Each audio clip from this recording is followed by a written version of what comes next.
নমস্কার বন্ধুরা, আমি সৃজিতা আর সৃজিতার দিনলিপিতে তোমাদের সবাইকে স্বাগত।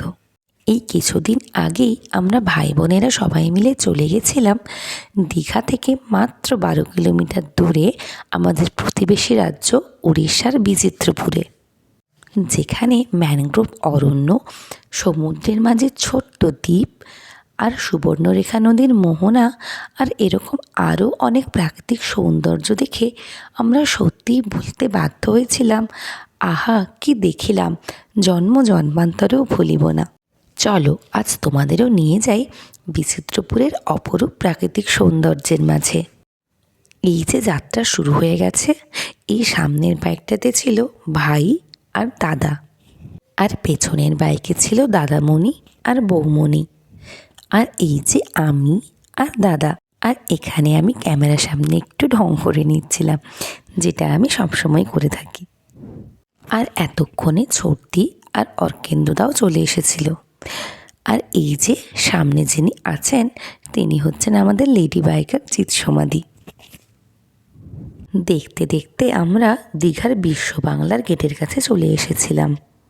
আর এই যে আমরা সবাই চলে এসেছিলাম বিচিত্রপুর ম্যানগ্রোভ অরণ্যের সামনে, আর তারপর সবাই মিলে বোটে করে চলে গেছিলাম ওই নির্জন দ্বীপটাতে।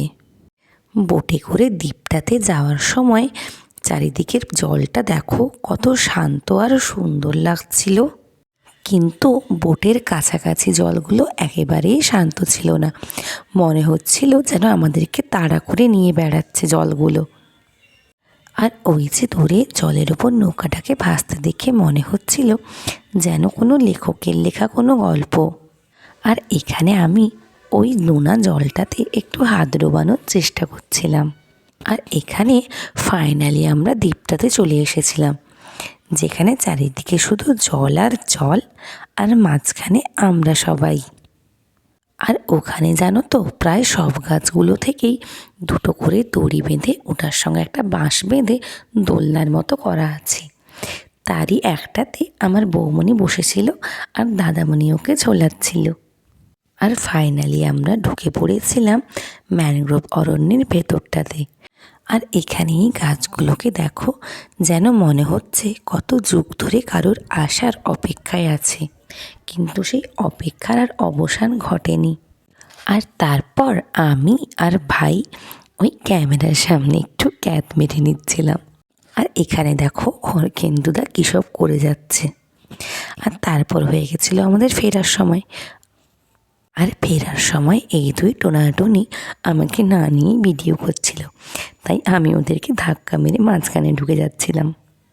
আর ফেরার সময় জলটা দেখে মনে হচ্ছিল যেন নৌকাটা জলের বুক চিরে আমাদেরকে নিয়ে এগিয়ে যাচ্ছে। আর তারপর ওখান থেকে ফিরে আমরা চলে গেছিলাম তালসারিতে।